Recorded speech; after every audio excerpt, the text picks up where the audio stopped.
오늘 우리가 나눌 하나님의 말씀은 골로새서 2장 1절에서 5절 말씀입니다. 하나님의 말씀을 봉독해 올리겠습니다. 내가 너희와 라오디게아에 있는 자들과 무릇 내 육신의 얼굴을 보지 못한 자들을 위하여 얼마나 힘쓰는지를 너희가 알기를 원하노니, 이는 그들로 마음의 위안을 받고 사랑 안에서 연합하여 확실한 이해의 모든 풍성함과 하나님의 비밀인 그리스도를 깨닫게 하려 함이니, 그 안에는 지혜와 지식의 모든 보화가 감추어져 있느니라. 내가 이것을 말하면 아무도 교묘한 말로 너희를 속이지 못하게 하려 함이니, 이는 내가 육신으로는 떠나 있으나 심령으로는 너희와 함께 있어 너희가 질서 있게 행함과 그리스도를 믿는 너희 믿음이 굳건한 것을 기쁘게 봄이라. 아멘. 오늘의 말씀의 제목은 하나님의 비밀, 그리스도입니다. 여러분, 우리 낯선 이민 생활을 하는 자들에게 가끔 찾아오는 것 중에 하나가 이미그레이션 사이코, 이민병, 또 우울증이라는 것입니다. 이 이미그레이션 사이코는요, 피해 의식에 가깝습니다. 쉽게 농담한 말 한마디가 대단한 분노를 일으키기도 하고, 제가 또 원래 신방을 잘 늦게 가는 사람은 아닌데 한 5분 늦었는데 그거 가지고 굉장히 화를 내시면서, 목사님 처음부터 나를 그렇게 무시하십니까? 이렇게 표현하니까 제가 어찌할 바를 모르겠더라고요. 그러한 것들이요, 사실은 이미그레이션 정신병 중에 하나입니다. 또 아무리 건강한 사람도 우울증에 걸리게 되면 3일씩 잠을 못 자면 살고 싶은 의욕을 다 잃어버린다고 말합니다. 정신분석 전문가인 김해남 박사라는 분이 쓴 왜 나만 우울할까라는 그 책에 보면은 우울증에 대한 이야기를 많이 다룹니다. 우울증은 참 무서운 병이라고 말합니다. 잠을 못 자는 병. 그런데 우울증 환자에게 더 큰 문제는 뭐냐면 자기가 병 걸린 것을 모른다는 거예요.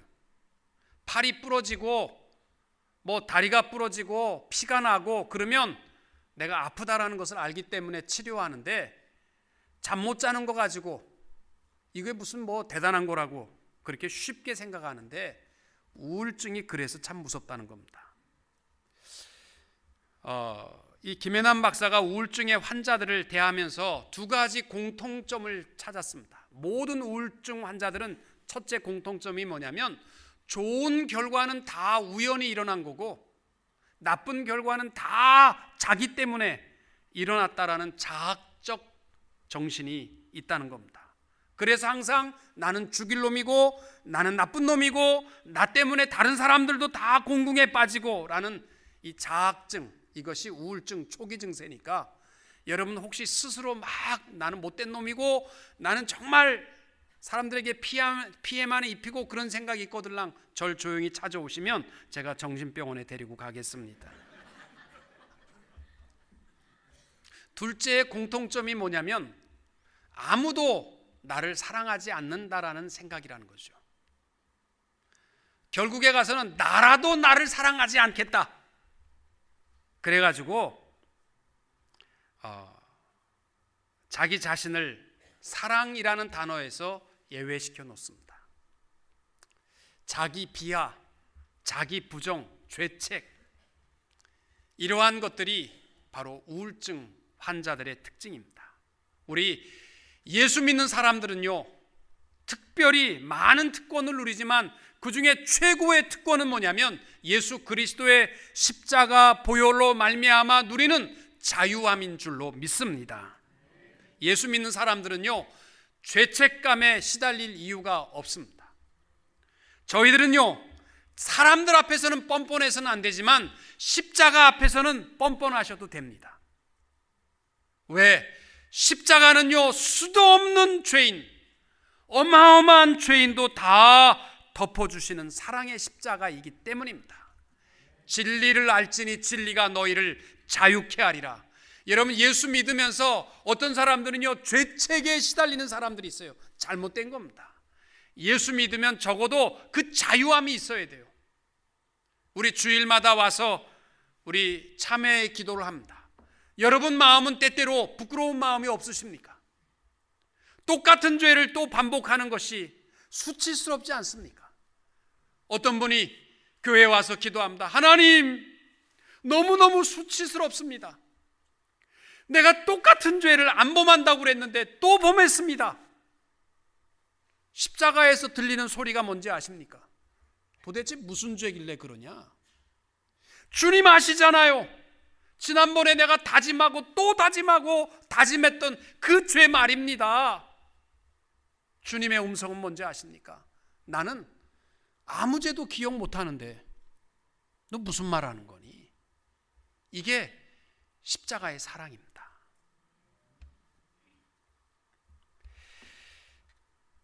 우리들은 이 십자가의 사랑의 비밀을 알기 때문에 자유할 수 있고 기뻐할 수 있고 감사하며 살아갈 수 있게 될 줄로 믿습니다. 오늘 봉독한 말씀에 보면 사도 바울이 골로새 교회를 향하여서 1장부터 계속 말씀하는 것이 하나님의 비밀, 너희들은 그 비밀을 맡은 자다, 그 비밀에 대한 이야기를 하고 있습니다. 그리고 2장 오늘 본문에 가게 되면 하나님의 비밀이 뭔지를 가르쳐 줍니다. 골로새서 2장 2절과 3절에 보시면은 바울이 하나님의 비밀인 그리스도를 깨닫게 하려 함이니 그 안에는 지혜와 지식의 모든 보화가 감추어져 있느니라. 하나님의 비밀은 다른 게 아니고 예수랍니다. 믿으십니까? 비밀도 아니네. 뭐 대단히 비밀이라고 비밀 하는데 다 아는, 아니 무슨 그리스도 십자가 사랑 것 모르는 사람 누가 있습니까? 근데 그게 왜 비밀입니까?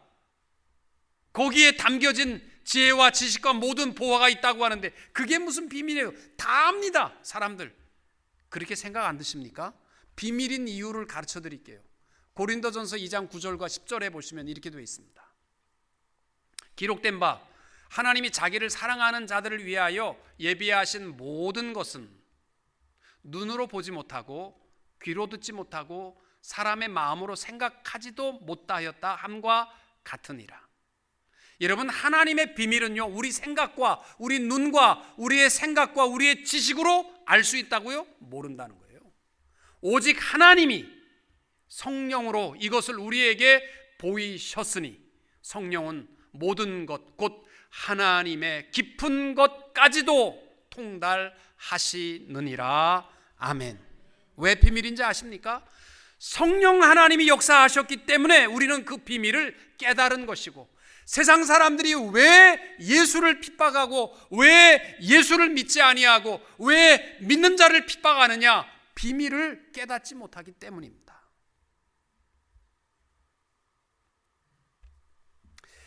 구약 성경에 보시면은 이 구원의 비밀에 대한 이야기를 여호수아 2장에 기생 라합이 잘 말씀해 줍니다.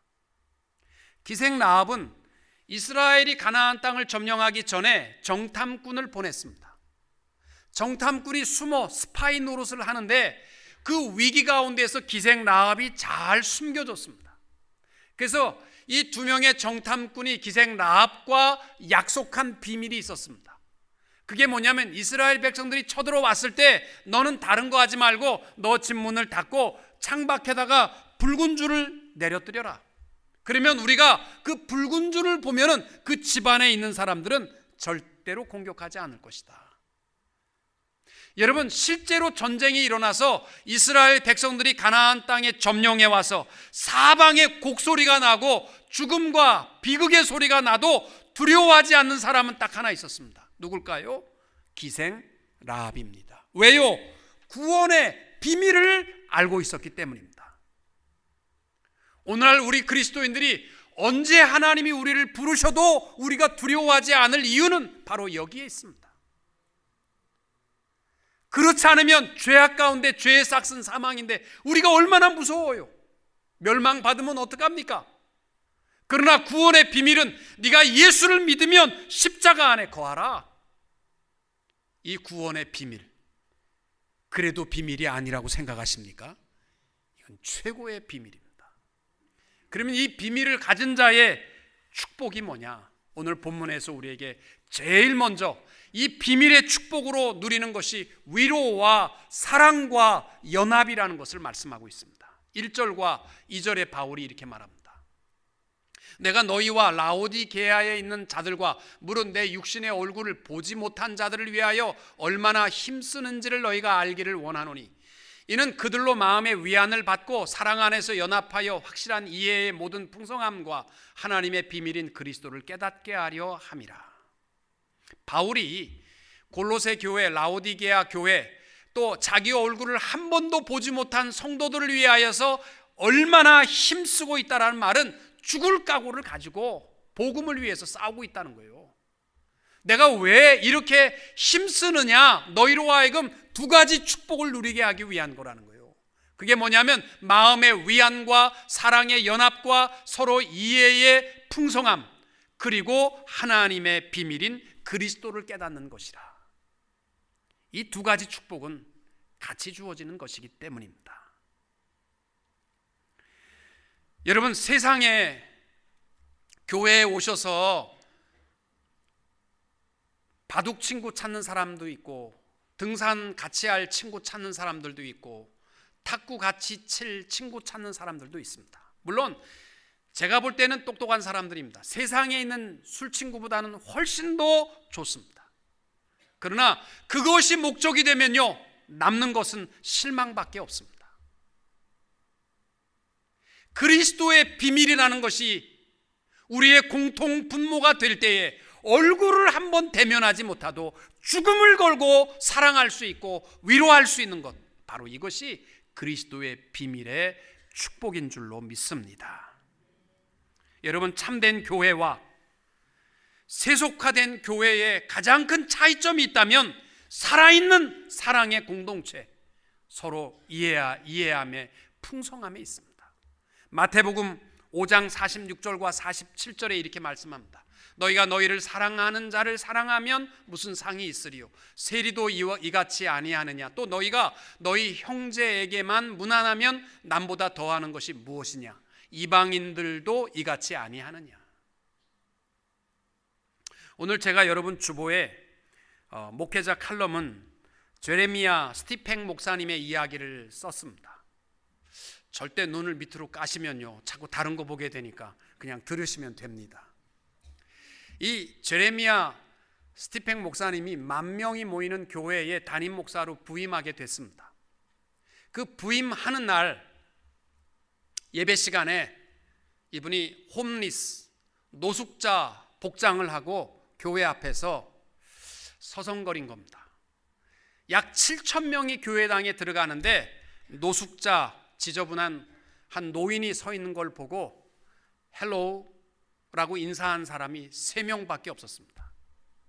좀 더 적극적으로 내가 너무 배가 고프니까 빵을 먹을 수 있도록 잔돈을 좀 달라고 요청을 했는데 도와준 사람이 한 사람도 없었습니다. 예배 시간이 되었습니다. 그래서 이 제레미야 스티팽 목사님이 교회당으로 들어가려고 하는데 당연히 막지요. 냄새나는 사람 못 들어갑니다. 앞에 가야 합니다. 못 들어갑니다. 그래서 겨우 허락받아서 교회 맨 뒤에 앉은 거예요. 사회자가 오늘 저에게 부임하신 제레미야 스티팽 목사님을 소개합니다. 그랬을 때 이 노숙자의 복장을 하신 분이 강단 위에 올라왔습니다. 그리고 설교 대신 마태복음 25장 31절에서 40절 말씀을 읽었습니다. 그 내용은 뭐냐면 하나님의 보좌 앞에 양과 염소로 나누어져서 내가 줄일 때 너희가 먹을 것을 주었고 내가 목마를 때 너희가 마실 것을 줬다. 우리가 언제 그렇게 했습니까? 이 말씀을 읽었습니다. 많은 사람들이 비로소 흐느껴 울었습니다. 그리고 그는 이런 말을 합니다. 오늘 저는 10,000명의 교회에 부임하는 것이 아니라 3명의 불완전한 성도가 있는 교회에 부임하는 것입니다. 여러분, 하나님의 비밀을 깨달았으면 지식이 신앙이라는 착각을 버리시기 바랍니다. 하나님의 비밀을, 그리스도의 사랑을 깨달았으면 우리는 지극히 당연한 사랑의 공동체를 이루고 서로를 이해할 수 있어야 할 것입니다. 오늘 여러분에게 내년도 각 재직회, 재직부서와 구역을 임명했습니다. 교육자들이 참 수고 많이 했습니다. 왜냐고 묻지 마십시오. 여러분들이 다 영어를 yes보다 no를 잘하셨기 때문입니다. 여러분, 교회 일은요, 육신이 편안하면 편안할수록 마음은 괴롭게 되어 있습니다. 형제를 위하여 땀을 흘리고 수고하고 봉사하면 할수록 그 마음은 행복하게 되어 있습니다. 내년도에는 모든 봉사 스탑, 좀 편안하게 신앙생활하자. 그러면 편안한 신앙생활이 되리라고 생각하십니까? 안 됩니다. 교회에 처음 오신 분들이요, 우리 이 교회는 왜 사랑이 없습니까? 왜 이 교회는 이렇게 재미가 없어요? 그런 얘기를 하세요. 저는 그렇게 얘기합니다. 성도님, 사랑과 기쁨과 행복은 섬김에 있습니다. 아무것도 안 하고 앉아서 행복과 기쁨은 없습니다. 우리가 잘 아는 그 테레사 수녀가 인도에서 주로 도왔던 사람들이 소외당하고 버림받고 살기를 포기한 사람들을 데려다가 씻어주고 먹여주는 일이었습니다. 살 소망이 있는 사람들을 치료하는 것은 그래도 쉬운데 아예 살 소망이 없는 사람에게 입에다가 주간그릇 떼먹이는 것도 어렵습니다. 힘겨워하는 그를 향하여 기자가 물었습니다. 힘들지 않으세요? 그랬을 때 테레사가 유명한 대답을 합니다. 힘듭니다. 정말 힘듭니다. 그런데 즐겁습니다. 이게 신앙이에요. 여러분, 정말 힘든데 내 영혼은 행복합니다. 이런 봉사가 바로 하늘의 비밀을 가진 자의 축복된 모습일 줄로 믿습니다. 여러분, 코미디 프로그램 1시간 동안 깔깔대고 웃고 돌아서면요, 마음이 굉장히 허전합니다. 그런데 막 사랑의 스토리 막 엉엉 울면서 그거 보고 나면요, 속이 시원합니다. 우리의 육신도 그런데 내년에 더 하나님 앞에 내 몸으로 헌신하여 우리의 영혼의 풍성함을 누리는 하늘의 비밀을 맡은 축복된 성도님들이 되시기를 축원합니다. 두 번째로, 우리가 누릴 하늘의 비밀의 축복은 오직 그리스도 예수, 이것이 우리 교회 존재의 목적이라는 것을 잊지 말게 되시기 바랍니다.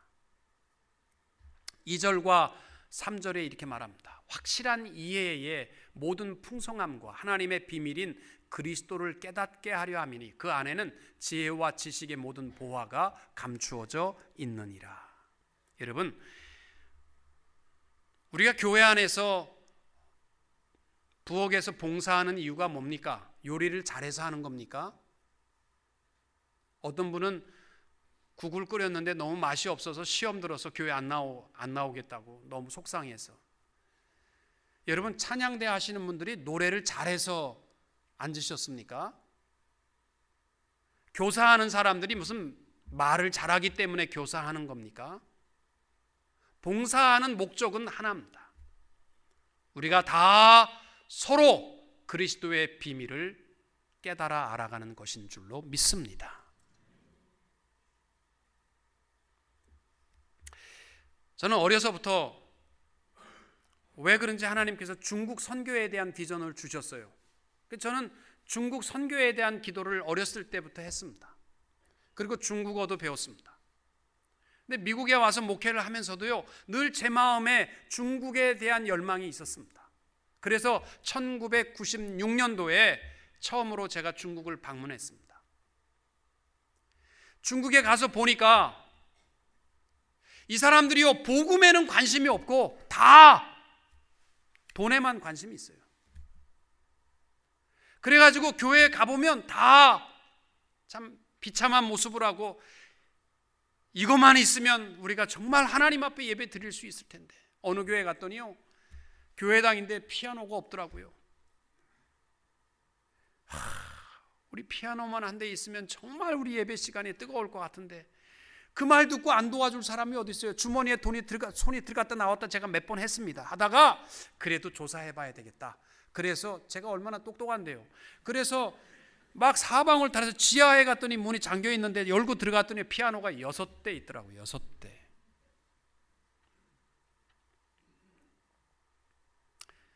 중국 선교사님이 저한테 그러더라고요. 목사님, 중국 사랑하면 오지 마세요. 돈 주지 마세요. 그래야 우리 복음 전할 수 있습니다. 돈밖에 몰라요. 오지 마세요. 그래갖고 제가 1996년도에 갔다 와서 마음 접었습니다. 안 돕겠다. 그랬다가 한 3, 4년 전에 중국 선교사님이 와서 저에게 눈물로 호소하는 걸 듣고 제가 회개했습니다. 그분 이야기는 이거예요. 목사님, 그래도 베푸셔야 됩니다. 그래도 속아줘야 합니다. 옛날에 우리나라에 선교사들이 왔을 때 우리나라 어른들은 뭐 젠틀하게 교회를 위해서 무슨 구조를 도움을 요청한지 아십니까? 굉장히 약사 빠르게 어떻게 하든지 돈 받으려고 유치하게 돈 뜯었지만 한국 교회가 그렇게 컸습니다. 목사님, 그들이 그렇게 못되게 굴어도 하나 잊지 말아야 할 것이 바로 하나님의 비밀입니다. 그러한 속에서도 우리의 궁극적 목표는 하나님의 비밀 그리스도를 깨닫게 하는 것이, 이거 포기하면 어떡합니까? 그 말 듣고 제가 회개했습니다.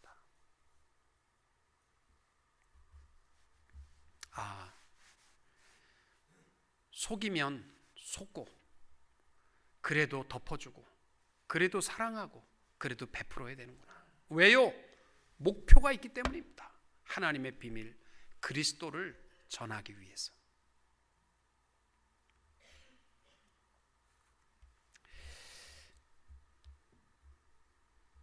제가 이 궁극적 목표를 잃어버렸다라는 것 때문에 하나님 앞에 회개했었습니다.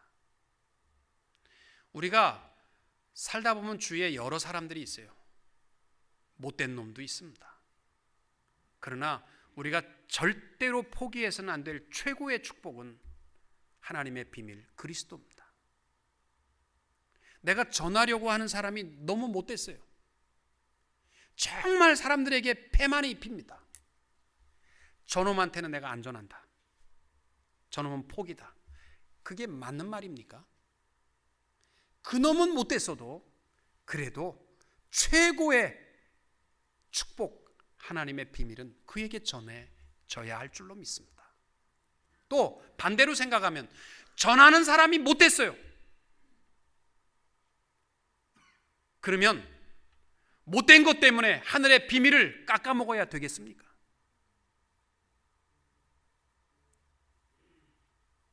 내가 나에게 복음을 전하고 성경을 가르친 사람이 엄청난 죄를 범했어. 그러면 내가 배운 것을 다 까먹어야 됩니까? 어떤 분이 그러더라고요. 자기는 예수는 교회는 나가보지도 않고 점치러 갔더니 점쟁이가 자기를 딱 보더니 이 사람이 교회 갈 사람이 왜 여기 왔어? 그래갖고 자기 교회 가서 예수 믿고 집사가 됐다는 거예요. 그러면 그 점쟁이가 뭐 대단한 겁니까? 하나님이요, 그를 통해서 구원의 비밀을 깨닫게 하신 것, 도구일 뿐인 것입니다.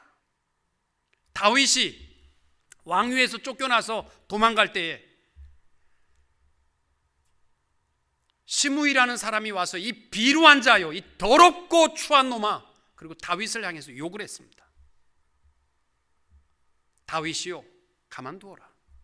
그를 향해서 하나님이 그를 통하여 내게 주시는 음성이 무엇인지 들어야 한다. 이게 다윗입니다. 마태복음 누가복음 19장 말씀 37절 이하에 보면 예수님께서 마지막 십자가를 지시기 위해서 예루살렘으로 올라가실 때입니다.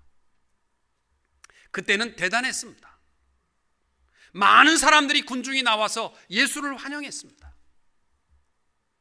찬송하리로다 주의 이름으로 오시는 왕이요 하늘에는 평화요 가장 높은 곳에서는 영광이로다. 모든 사람이 찬양할 때 배가 아픈 사람들이 있었습니다. 제사장들과 서기관들과 바리새인들입니다. 그 사람들이 속이 상해서 죽여야 되는데 사람들이 다 좋아하니까 하지 말라고, 찬송하지 말라고, 그런 거 하는 거 아니라고 막 막았습니다. 그때 예수님이 하신 말씀이 뭔지 아십니까? 만일 이 사람들이 침묵하면 돌들이 소리 지르리라. 아멘. 찬송은요 무슨 거룩한 모습이기 때문에 할 수 있는 거 아닙니다. 하나님께서 영광을 받으시기 원하시면 돌들도 찬양하게 하십니다. 우리가 입 다물고 있으면 세상의 악한 자를 통해서도 하나님의 구원의 비밀을 사람들에게 선포할 것입니다.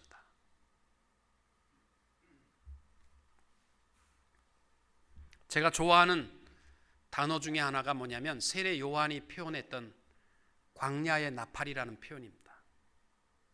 세례 요한이 자기를요 광야의 나팔이라고 했습니다. 사실 목사가 설교 전하고 나서요 나도 내가 무슨 말 하는지 모를 때 굉장히 괴롭습니다. 여러분들도 괴롭지만 목사가 설교하고 났는데 내가 뭔 말하는지도 모를 때는요 정말 힘듭니다. 그때 제 마음에 위로가 되는 가장 좋은 말씀이 세례 요한도 광야의 나팔이었는데 뭐 자기가 머리 쓰고 컴퓨터가 아니라 그냥 듣든지 안 듣든지 선포하는 거고 귀 있는 자는 들을지어다. 여러분 목사는 나팔입니다. 하나님께서 들어 쓰시는 도구일 뿐입니다.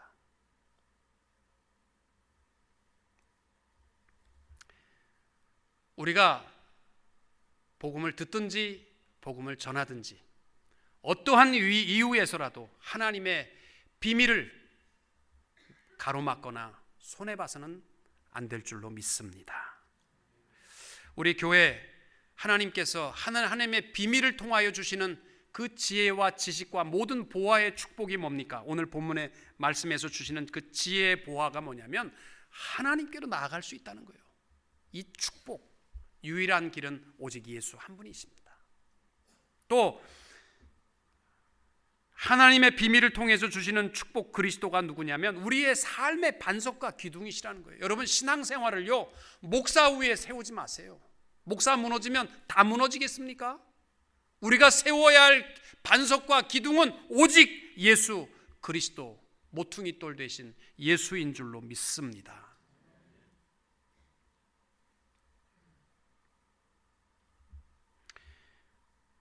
또 하늘의 비밀의 축복을 주시는 것은 우리의 삶의 롤 모델은 오직 예수이십니다. 그리스도를 본받는 삶, 이게 우리의 삶의 축복입니다. 마지막으로 그러면 우리가 하늘의 비밀을 맡은 자에게 주시는 축복, 누리는 축복이 뭐냐? 흔들릴 수 없는 믿음과 기쁨이라는 것입니다. 4절과 5절에 바울이 이렇게 말합니다. 내가 이것을 말함은 아무도 교묘한 말로 너희를 속이지 못하게 하려 함이니 이는 내가 육신으로는 떠나 있으나 심령으로는 너희와 함께 있어 너희가 질서 있게 행함과 그리스도를 믿는 너희 믿음이 굳건한 것을 기쁘게 봄이라. 바울도 언제 죽을지 모르지만 또 골로새의 모든 성도들도 기쁨이 되는 이유가 뭐냐면 하나님의 이 비밀 때문에 그 믿음이 흔들릴 수가 없다는 거고 그 기쁨이 어떠한 환경에도 흔들릴 수 없다는 겁니다. 그래서 하나님의 비밀을 맡은 자가 누릴 축복이 뭐냐면 변함없는 믿음과 변함없는 기쁨이 되어야 할 줄로 믿습니다. 여러분 캘리포니아를 뭐라고 부르냐면 골든 스테이트라고 말합니다. 옛날에는요 캘리포니아에 온 사람들이 왜 왔냐면 금맥 찾아서 왔습니다. 근데 강도 만나서도 많이 죽었지만 가져왔던 도구들도 무슨 이렇게 땅 파고 하는 거 다 빼앗긴 사람들도 많습니다. 어떤 마을 사람들이 금맥을 찾아 캘리포니아 왔다가 강도를 만나서 다 뺏기고 드디어 금맥을 찾았습니다. 찾긴 찾았는데 패낼 길이 없으니까 우리 한 달 후 첫날 새벽에 이 자리에 모이되 다른 사람한테 절대 얘기하면 안 된다. 왜? 우리 배분율이 작아지니까, 사람이 많아지면 논아갖는 게 작으니까 조용히 우리만 모이자. 그래서 동의하고 헤어졌습니다. 한 달 후에 모였는데 보니까 한 10배 이상이 모인 거예요. 사람들이. 어떤 놈이 얘기했냐? 그랬더니 아무도 얘기한 사람이 없는 거예요. 어떻게 알고 왔느냐? 얼굴들이 싱글벙글하고, 저 분명히 무슨 좋은 거 찾았다. 그래갖고 불침번을 세워가지고 새벽에 몰래 나오는 거 따라 나왔기 때문에 다 왔다는 거예요.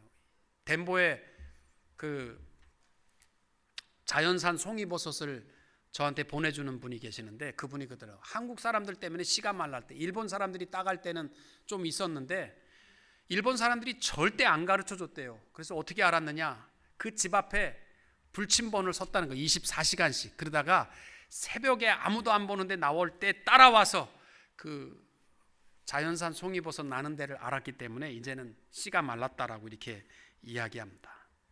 여러분, 금맥 하나 찾아도 기쁨을 숨길 수가 없는데 우리는 하나님의 비밀을 맡은 자, 영원한 자유와 죄 용서와 기쁨과 하나됨이 있는 하나님의 비밀을 맡은 자로서 결코 잃어버려서는 안 될 것이 우리의 믿음과 기쁨이어야 할 줄로 믿습니다. 그래서 바울이 골로새서 1장 24절에서 고백하는 말이 뭐예요? 너희를 위하여 받는 괴로움을 기뻐한다. 괴로운데 뭐가 기쁘겠어요? 하나님의 비밀 때문입니다.